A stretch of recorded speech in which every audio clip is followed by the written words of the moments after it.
Warning: this podcast may contain spoilers as well as coarse language. Viewer discretion is advised. This is probably going to be even worse than my normal intros because I don't have anything written down whatsoever. I have nothing to aid me.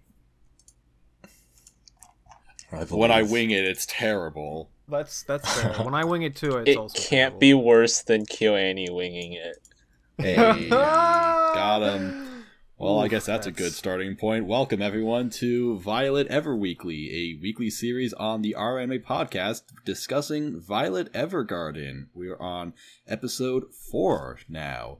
And, I'm Mozilla Fennekin, and joining me, the quote-unquote leader of the whole group is Based Becker.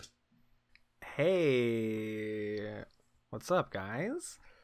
Or, as he's known on the streets as Funk Master Bex. That is my drug dealing name for sure. Exactly. And returning guest, friend of the show, we have Panda Avenger. Hello again. Yo, good to have you back. And nice to be here. Yeah. And a new guest we've never had before is Always Lonesome. Hey guys, I guess that's sort of a granted given, I'm a weeb. Hey. Happy to talk about Violet Evergarden and maybe some other stuff. We can all be lonesome together. Just watch anime together in our rooms by ourselves. Exactly. And if you want to be on the show, we still have signups available. There's a Google Doc in the description. And also, if you haven't heard this podcast before, there should be a playlist in the description that will take you to past episodes as well. And, yeah. So, this episode, huh? How about it? It's a thing. It had characters. I'm pretty sure it was animated, as far as I know. I don't know. I wouldn't say it was bad. I didn't actually have major complaints about the episode as a whole. I would say I had a few things, but I don't think they're super consequential. I also think that this episode, the show played much more of its hand and sort of showed what where it's trying to go. So I think that's a bit interesting to talk about. Just the overall direction of the series and where we think it's going to go, since none of us have actually read the source. So yeah, I'm definitely starting to see a pattern. So I agree with that. I would say, I also didn't think this episode was bad. If anything, I would actually say it was consistent with the rest of the series so far. The only problem is I don't think it did anything new or interesting or maybe even all that good for the series. It was just kind of another episode that kind of reiterated the same points of Violet not understanding people and making very small progress as to understand them, and also just someone around her just getting we're getting some character development for one of the side characters, basically. I wonder if it's going to continue keeping up that trend of just focusing on a different side character for another episode and sort of seeing their development. I also wonder how recurring the characters are going to be, right? For instance, the girl in episode 3 that had her mini arc and Violet's episode with her doesn't appear again at all. So I'm wondering if, a lot of these are just going to be one-shot vignettes that don't really interact with the rest of the story. Or it's going to be more continuous and we get to see, at least the other dolls that she works with, develop more throughout the series, right? Yeah. I actually... go ahead, Panda. Oh, sorry. So I was actually saying, thinking, I agree. I'd like to see the characters be more recurring, because this episode, they actually made a huge point on how, all the dolls are actually named after flowers. But this episode, they made a huge point of saying, oh, you're named after the violet. My parents named me after the irises that were blooming. They tried to make this whole foil thing going on with Iris and Violet, and it wasn't established previously, and maybe if they can expand on that more later, it would be very good. But it feels kind of empty right now, and I'd like to see them, work with that. Yeah, I actually kind of brought this up last week where I was a little bit disappointed that we had an episode about a new character. Meanwhile, Erica, who was the focus of episode 2, she was pretty much non-existent in the episode, and she was pretty much non-existent in this episode as well. So I really do feel like they're going to do more with her character, though, because I think the monologue she had at the very end of that episode, if you remember, her talking about like the inventor of the dolls and sort of a bit of the history behind that. Yeah. And first, from what I read about the source, I think that there's like like a lot of like background behind that part specifically that I think is going to be addressed. Plus, it seemed like her story arc never really wrapped up in the same way, right? Yeah, like she just never like really changed or developed that much, and that seemed like a much more like Violet characterizing episode than like her experiencing her emotional growth and stuff like that, right? Right. I do think there's more to her character, and I'm also wondering, like, I feel like there's still a focus on like the actual like group, the company that Violet is working with. Like, I feel like there's going to be a larger focus on Erica, Iris, and Pirate Wench, along with Violet. You mean Best Girl? She looks like Best Girl's Shantae. the receptionist.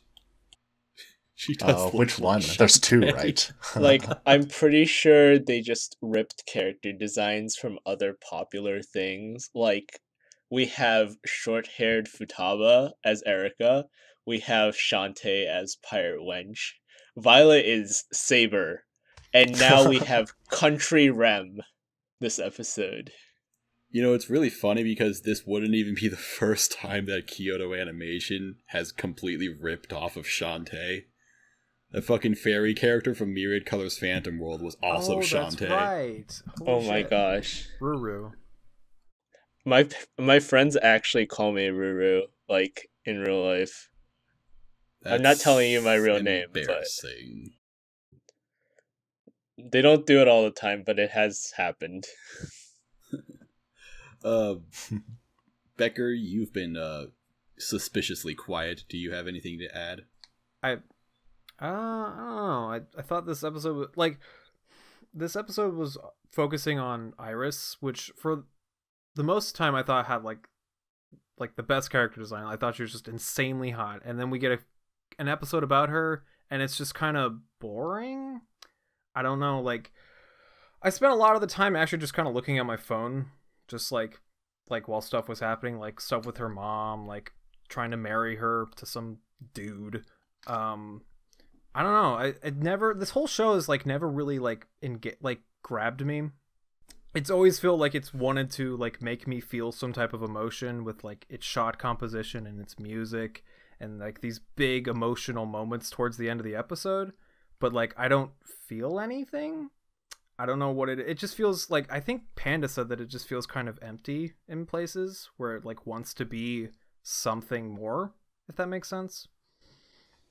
I do think that's quite interesting. I wrote down quite a bit about the pacing, and I think that like that's probably why I get the same like sense as you, that, you know, episodes are missing a bit of something, but it's quite hard to describe what that something is, right?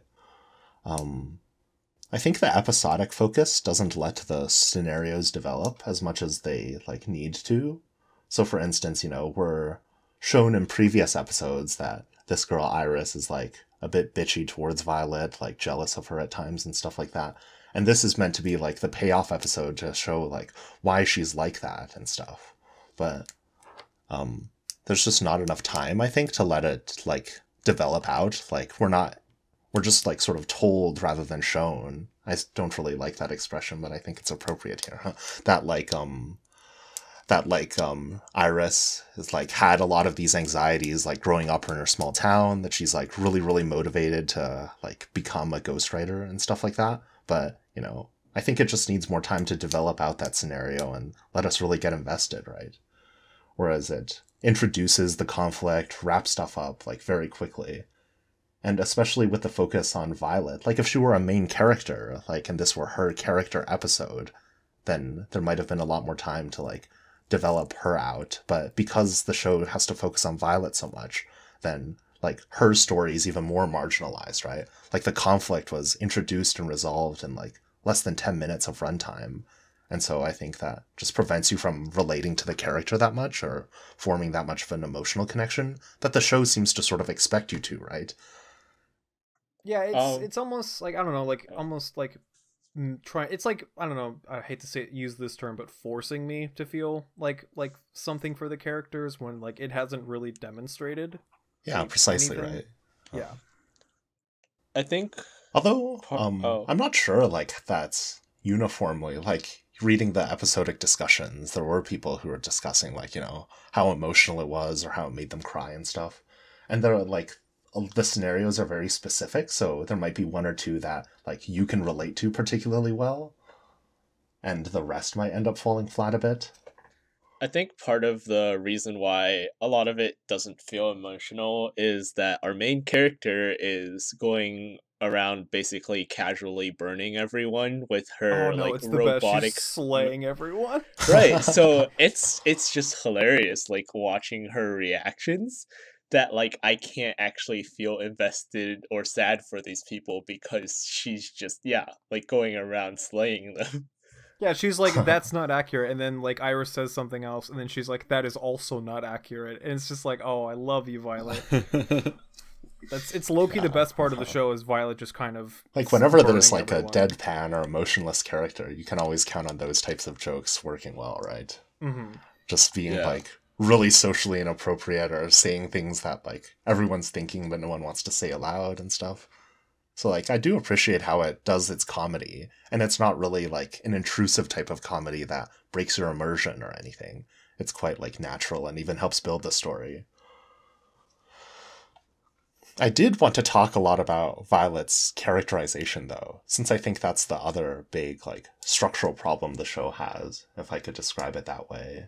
And like I think so much of like people's problems with the show stem from like Violet as a character and how she's situated in the story. So I guess just if you folks have some thoughts on it, otherwise I could sort of like share what I thought. Oh, I'd love to hear what you have to say, actually. Yeah. Okay. Yeah, So my I notes are just not feel like important. all right. So I just feel like her characterization is like really all over the place and not that coherent, first of all. Like, I just don't understand, for instance, if she's biologically able to understand human emotion, or is it the case that she's just like never had opportunities to encounter these emotions, right? Because, like, on one hand, we're shown with the show that she's capable of feeling emotions in certain instances, right? Like the scenes of her appreciating natural beauty, like the scene after she mistakes that dude for the major and like ends up being all like sad and melancholic afterwards. Like that suggests that she can feel stuff like sadness, like empathy and things like that, right? um as well as, but on the other hand, like she just like doesn't understand these very very basic concepts that aren't relating to emotion at all but just about the state of the world even. Like, we're told she has a military upbringing, but she doesn't seem to understand concepts like grief or death or loss that seem like they'd be very commonplace in a military setting, right? So she's not unintelligent, but her like sort of like emotional intelligence is just like a bit like I just struggle to understand it, right? And it might just be the story's like not developed far enough, but I think there's like it's just a bit incoherent with respect to that and like how I should feel about it. Like, is she someone like discovering the world for the first time, or is she just like intrinsically like can't understand these feelings and stuff like that, right? So that actually reminds me of something I thought of like when for watching like the first few episodes of this is that I thought it would be really cool to explore, military personnel coming home from a war and like not being able to find their place in the world. And like I think last week we had like an actual veteran posting about how much they liked that story in episode 3, right? But I feel like the way they're characterizing Violet, they're not treating her like she was a soldier or anything. It feels like they're treating the fact that she was a soldier more like soldiers are like unfeeling weapons rather than people who had to go fight in a war, which is kind of weird. Like, Yeah, like just the way she's characterized, right, is shown like being so incredibly resistant to ever internalizing other people's emotions, like again makes me lean more towards the like she just can't feel. And like I think that there's some like plot developments about like auto memory dolls later on that I'm not sure like whether they'll actually be relevant or whether Violet is even human. So it's just a bit unclear where the show's going, but there's like not enough there for me to really understand, and that sort of like, you know, feels a bit inconsistent to me at times. Yeah. Yeah, I don't have much to add. I've just been kind of spacing out this whole time. Okay, wait. I feel bad. Like watching an episode. You guys worked way harder than me on this.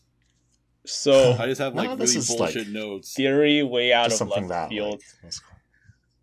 Like, So everyone like from the trailers kind of thought Violet was a robot, right?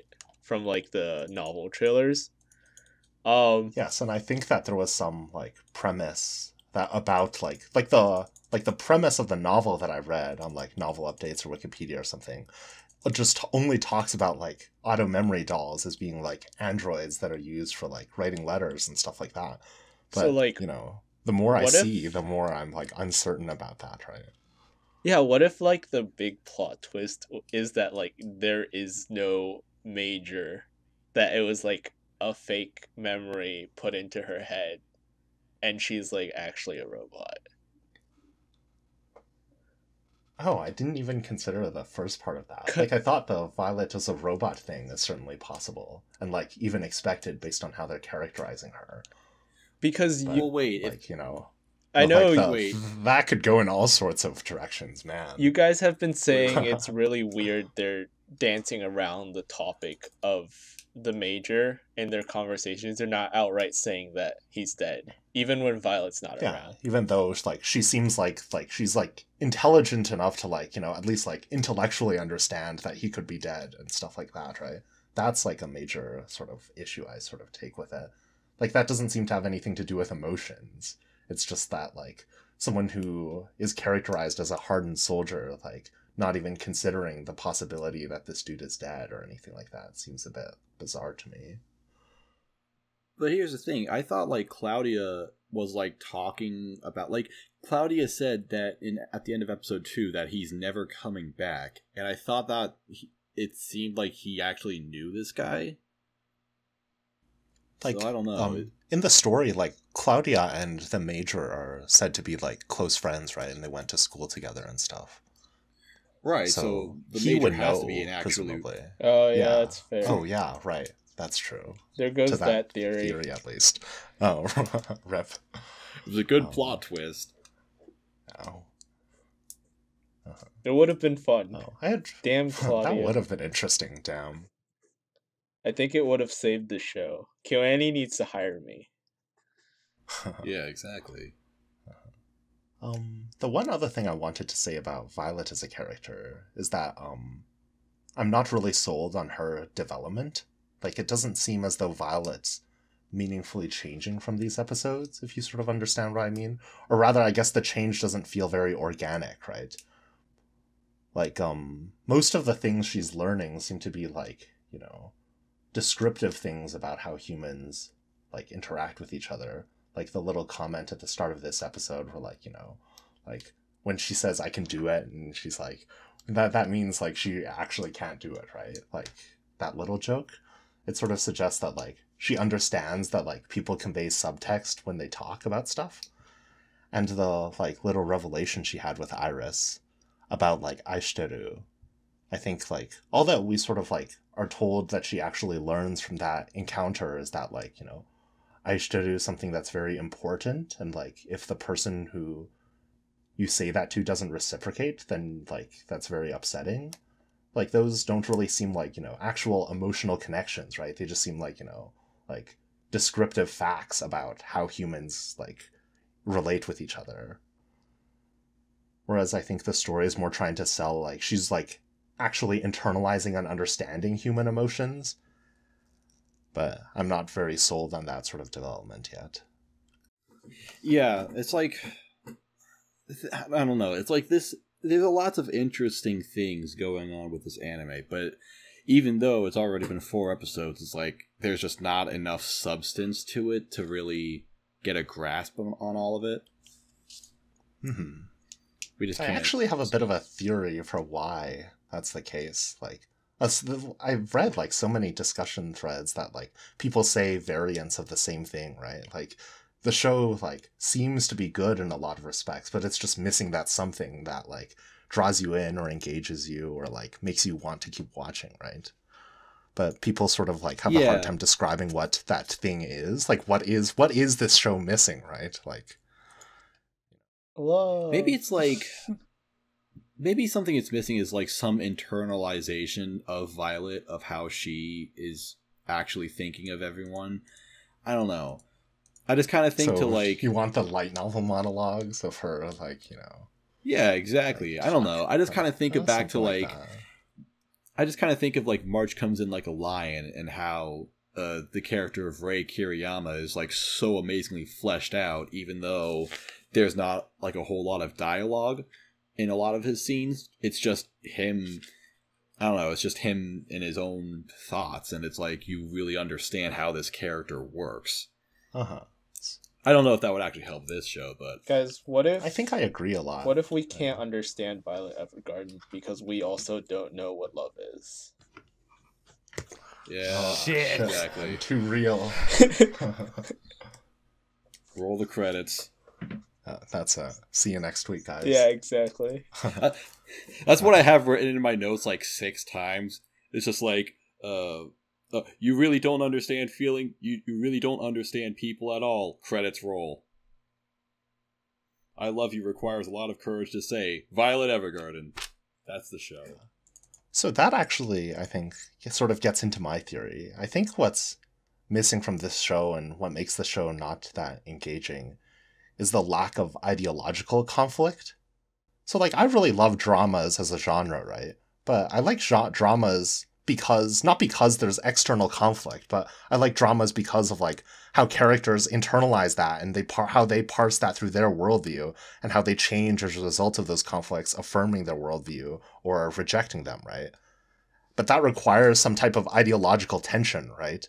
And I think the really excellent KyoAni shows that I like have this element, right? Like Oriki from Hyoka or Kumiko from UFO.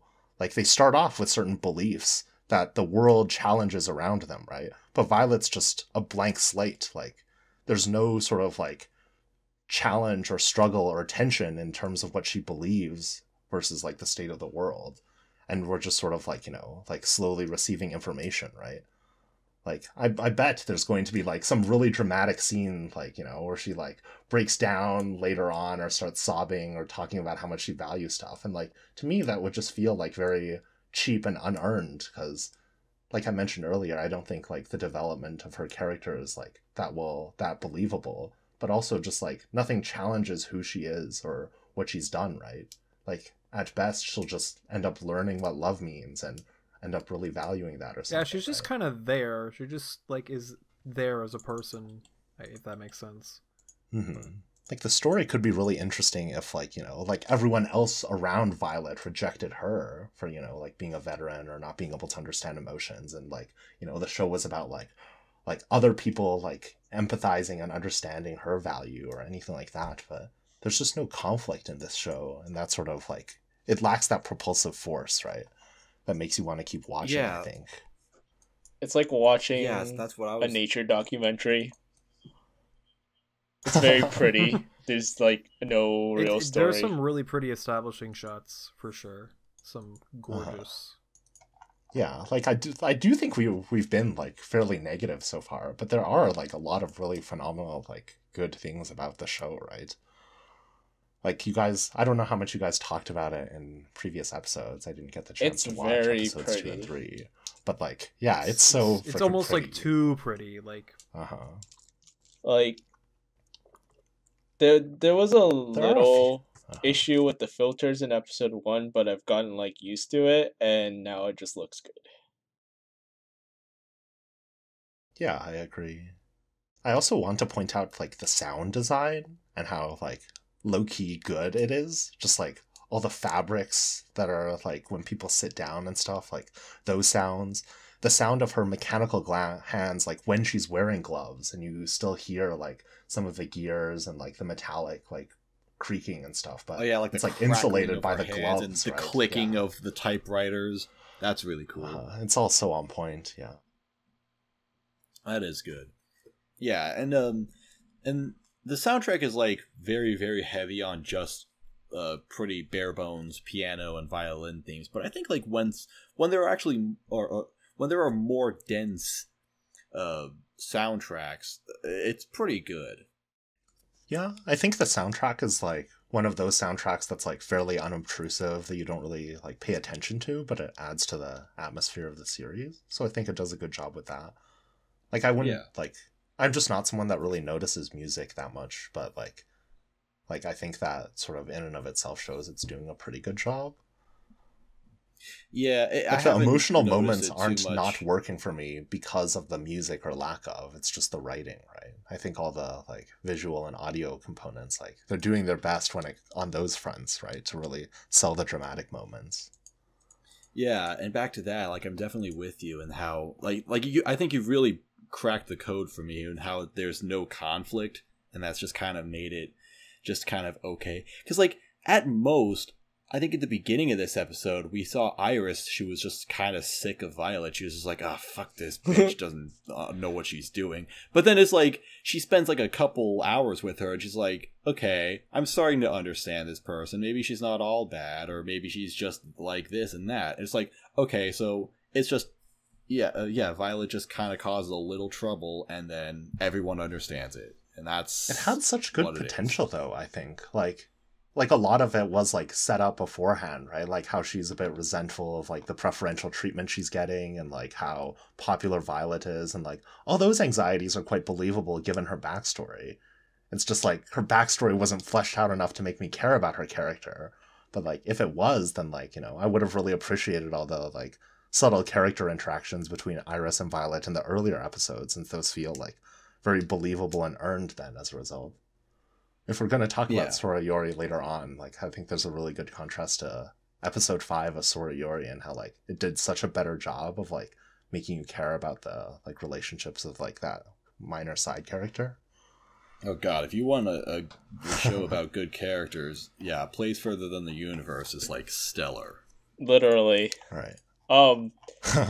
If we are gonna move on from Violet Evergarden, I want to get one more word in. About conflict. This is from a previous episode, but they showed like the Major's brother giving Violet to him, right? And I don't know about you guys. I feel like he's gonna come back and be like a villain that... Yeah, there's no way that wasn't relevant.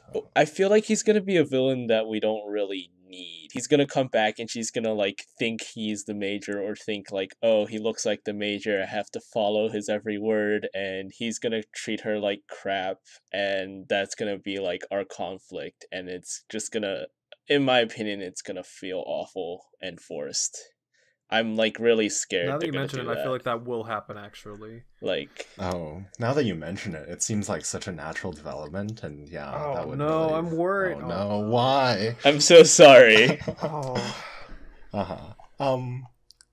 There are a few more things I do want to talk about in terms of like just the craft of the show and the aesthetics and stuff. Like one thing that I think Violet Evergarden does really, really well, that is like very like typical of KyoAni shows, is the really expressive character animations, right? And like how they use that not just as like visual window dressing, but to like really contribute to the narrative and the characterization. Like in this episode, I really liked how they showed Iris's body language on the train ride there and the train ride back, and like the huge contrast between that really like, you know, indicates that they've like grown closer and formed a connection without like needing any sort of like dialogue to exposit that, right?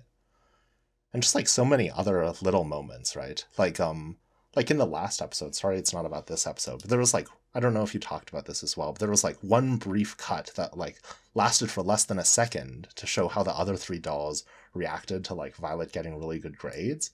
And like, man, there was just more character in that like 1 second shot that there are in like entire shows, right? Like all three characters like smiled and reacted in like a really like nuanced and subtle different way from each other that really like sort of shows their relationship with Violet and what they think of her and stuff like that, right?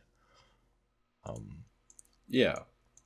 So the show is just like still really good, like on terms of like the craft elements. I think it's just the story that I was a bit skeptical about, and like more and more episodes haven't really changed my mind on that yet. Yeah, I think Violet Evergarden is definitely, I wouldn't say carried by its visuals, but I do think that this show would be a lot less liked if it was by a different studio. I think a nicer way to say might be like, the show I think is absolutely worth watching purely just for its like craft elements, for its visuals, right? Like, yeah, it's exactly. like so top tier that I think like, you know, it's worth watching just for that. But, you know, I was really hoping for this to be like the complete package with a really phenomenal story as well, and I don't think it's delivered as much on that front. Yeah. Let's see. Oh, there's one more thing that I think is... Do you have anything to add? Ahead. What's up? Do you have anything to add, Becker? No, not really. I will wait to see if that conflict will happen, and I will cry if it does. I'm so sorry for bringing that up. I hope it doesn't happen either. I mean, I'd probably be unhappy about it either way, but the fact that you brought it up, I'm like, oh my gosh, that is actually... Yeah, it makes so much sense, right? Like, I'd be shocked if they didn't go in that direction, and oh my god, it's so bad. But I think it does show how little happened. This episode was like great. Like you said, there was a lot of technically impressive things, especially in the production, and like we did get to see a little more side character development, but it really does show like how slow the plot is progressing after 4 episodes, that we have to keep going back to earlier episodes to like kind of find things to talk about, really. Yeah. All right.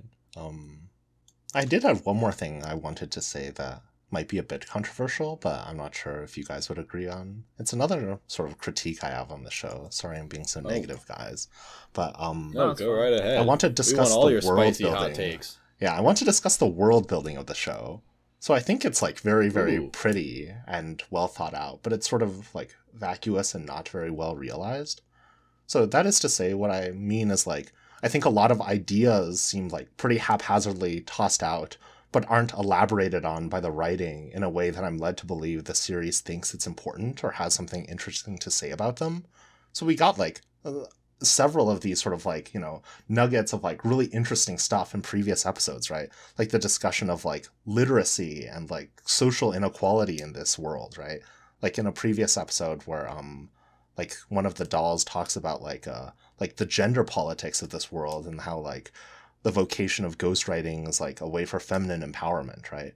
As well as stuff like post-war anxieties and like what this like shattered post-war society looks like, and like the issues that some people might have, like, you know, grief and alcoholism and stuff. Like all those things are sort of like thrown in and like, you know, touched on like when it serves the story, but like it just doesn't seem like a very well realized world in that like the show has something meaningful to say about these topics and like designs its world in that way, right?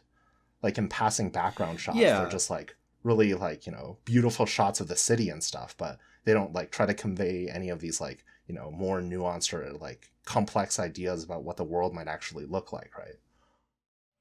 Yeah, I'm actually kind of glad you brought that up. I just have like a bunch of assorted notes on the setting, because like it pulls from everything, really. Like the main city they're in is called Leiden, which is a real city in Holland, and then they go up into the mountains to a village called, I think was called Kazaki or something, and that's like an actual place in Kakistan or something, and it's like there's just so many different things. It's just pulling from so many different areas, and I don't know if it's like trying to reference them directly or if that's just like a complete coincidence. Yeah, but I don't know. That really It's bugged like, me in episode 1, just like how, like, you know, anachronistic the world is and how little sense it makes. Like, the competing, like, you know, like fashion sensibilities and, like, you know, like technologies, like, you know, like implants for your hands that let them, like, work, and but, like, there's lamplighters and other, like, 18th century stuff. Like, a lot of the. But I'm willing to forgive those, like, you know, minor setting details, right?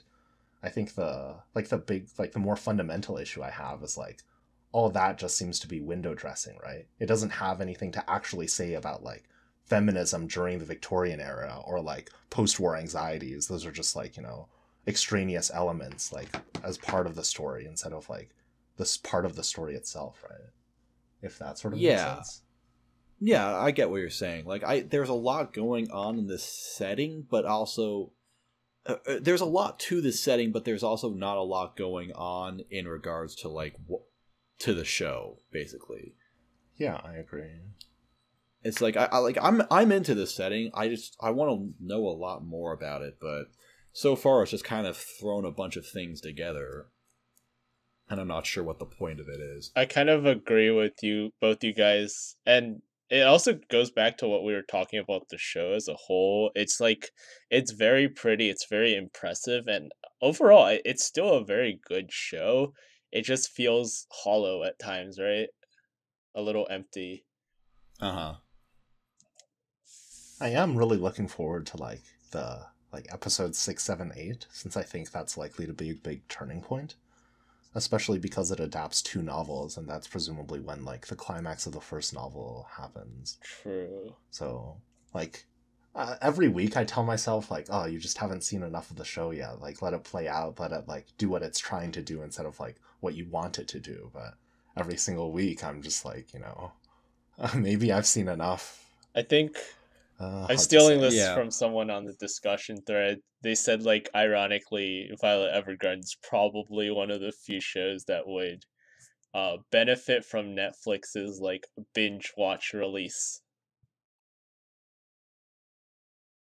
Yeah. That's an interesting theory. That actually, I actually did think about this like recently. Like, I'm not a fan of Hyoka at all. I only got halfway through and then I decided I don't want to watch any more of it.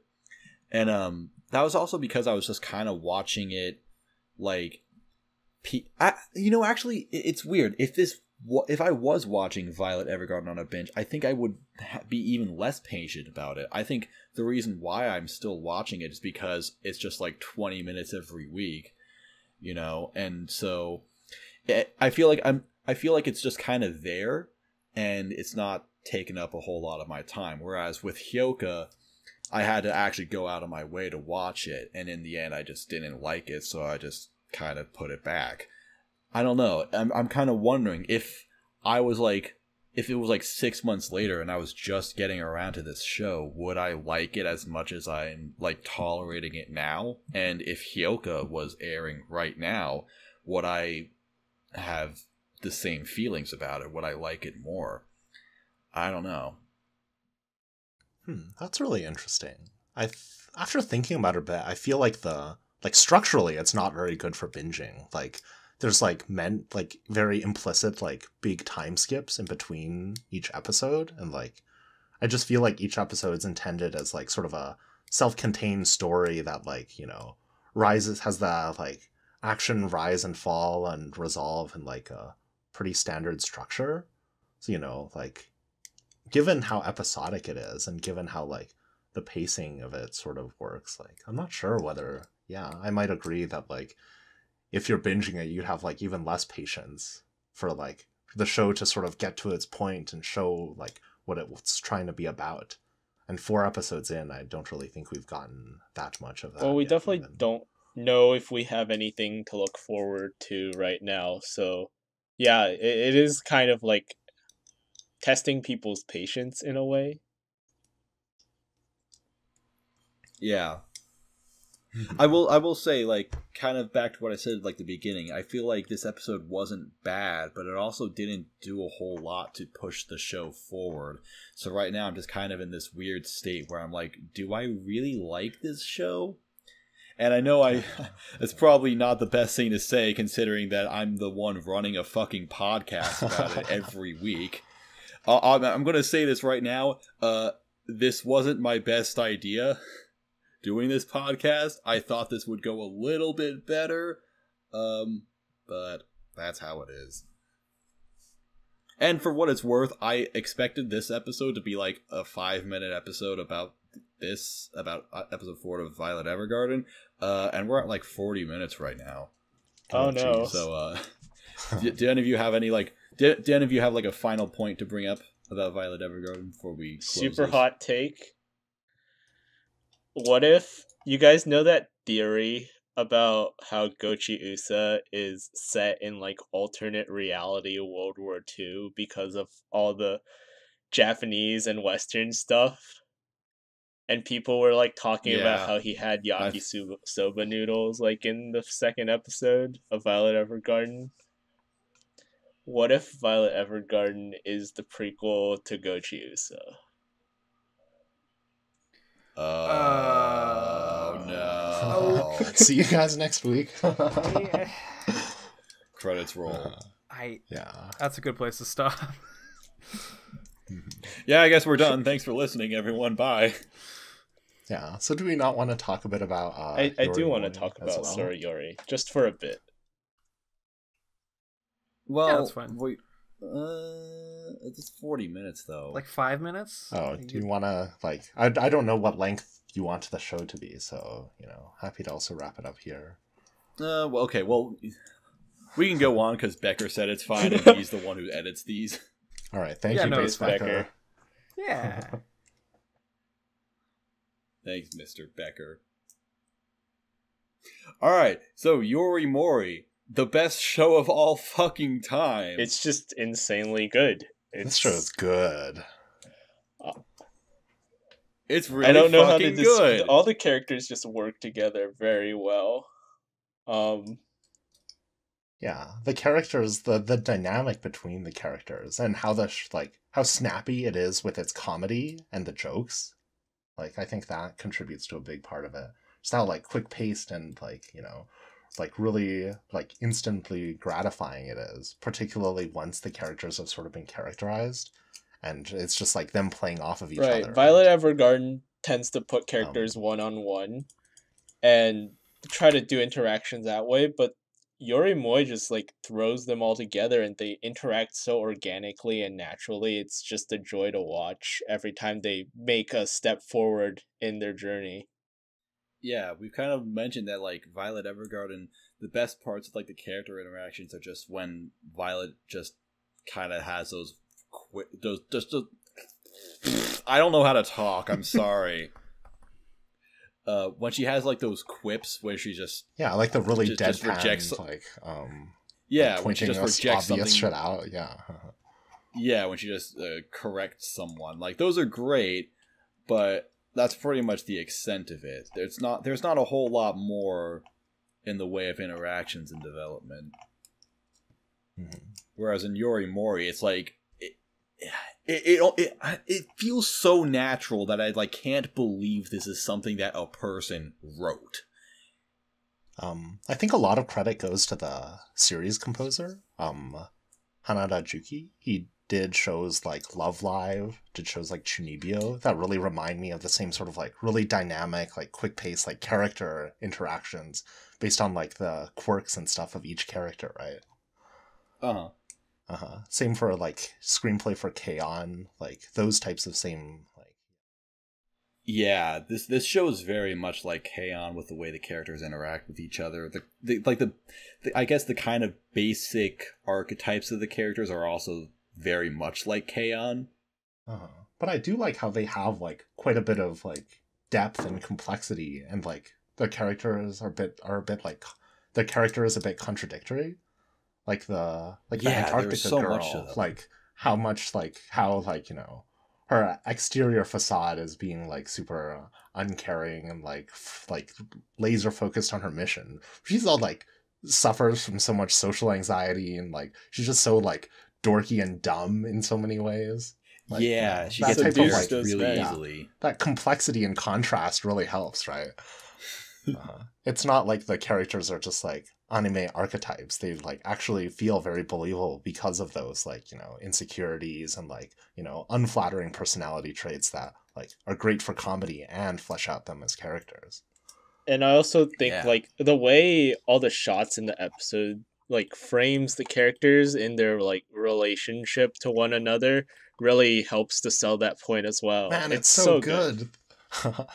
The two separate montage moments of them like packing their stuff and of them like walking, like man, there was just so much character packed into those like shots, right? Like those Yeah, a little lot two of people montages in mentioned. episode 5.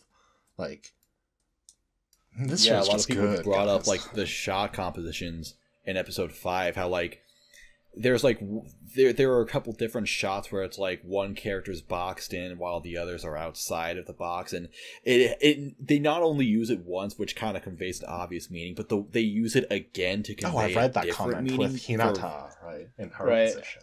I don't want to Yeah. spoil too Yeah. much saying like who exactly it is, but it's just insanely good. Like once you go back and kind of look at it again, it's like holy crap. Yeah, dude. Uh-huh. There's one comment from like episode 3 or something that I totally like. I think about it all the time, and the comment said like, "Does anyone else get the impression that whoever's making this show knows exactly what they're doing?" Because I'm just like, yes, dude, yes. Yeah, I really do agree with that. It just emanates like such a like understated confidence in what the show's doing, right? Like whenever I tune into an episode of Yorimoy at this point, I'm not like, man, I hope this show stays good. I'm just like, man, I hope they like, I can't wait to see what they're gonna show me, right? Whereas with a show like Violet Evergarden, I'm like, please be good this episode. And there's just so much uncertainty. Yeah. Right? Yeah, Yorimori is this rare exception with anime where it's like, I know that this show is good. Like, the only way this show cannot be good is if it does something to, like, majorly fuck up. Whereas with Violet Evergarden, it's like, well, this could be good if it does this and this and this, but who knows? But yeah, with Yorimori, it's like I watch every episode and I'm just like, this is going to be the best episode of the whole week for all of anime.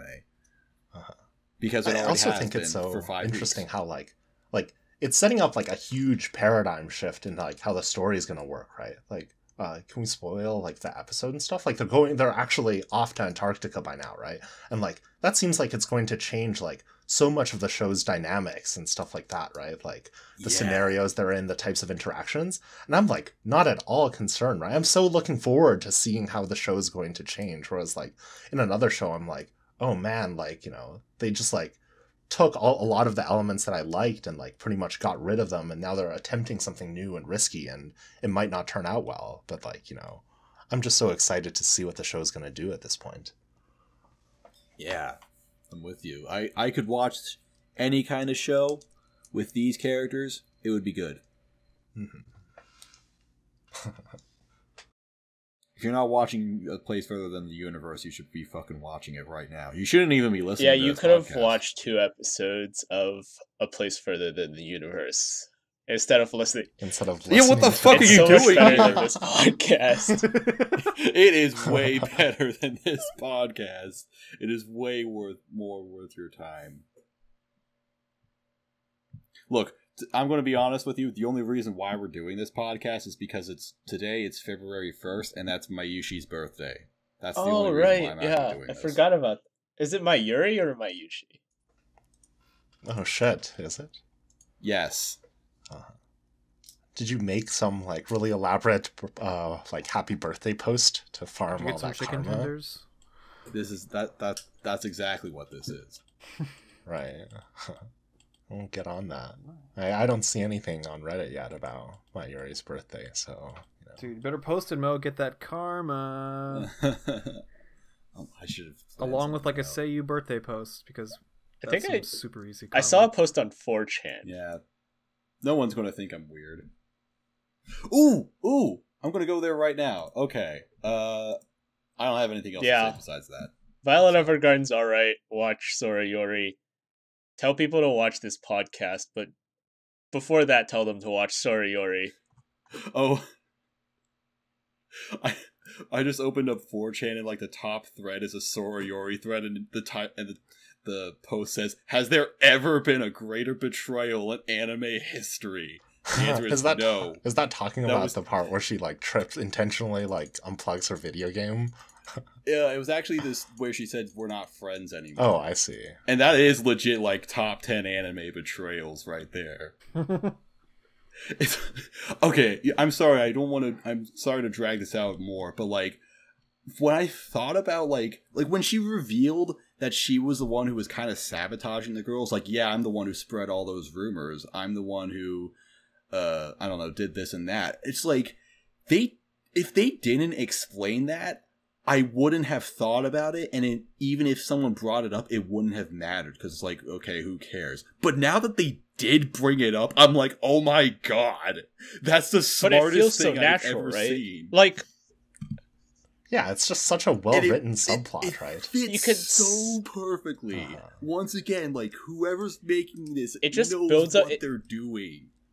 Just in the way how she's characterized, right? Like how like complex and like believably human her actions are, and like, you know, it's so easy to like just have like a really bitchy friend that isn't redeemable at all, but like she's so likable as well, and like, you know, the anxieties that she suffers from, just everything is like remarkably well written to make it all come together. Yeah, I can't believe that this is like a story that's just written by someone. It feels like it's happening. And I think that's a like really good like way to show that I think this show has like a ton of value for almost any sort of viewer, right? Like people might get turned off of this show just because they think it's like moe slice of life, but I very much think it's in the domain of like a character driven slice of life, in the same way that like shows like Shirobako or Hanasaku Iroha are, that focus on like the characters more so than just like, you know, nothingness, and that there is a really like linear and propulsive plot. So if that's what's stopping you from watching it, I absolutely like think you should give it a try at least. Yeah, absolutely. This is a Sorayori podcast. We're gonna be like Digibro and Best Guy Ever. We'll switch to the better show halfway through the podcast, or you guys will. I'm just a guest. It's exactly what we're gonna do. Same. Yeah, that's exactly what we're gonna do. But yeah, I think that's it. I'm done. I've had my share. I didn't find that Mayuri thread, by the way. I'm still looking. It was yesterday because make one, yo. Japan time zones. Yeah. Oh, was it yesterday? Oh, damn. You missed it, man. Rip your karma, dude. God fucking damn it. Alright, well, I think that's it for this episode. Thanks for listening to whatever this podcast is supposed to be about. Tune in next week, assuming we're even going to have an episode next week about this show. Who knows?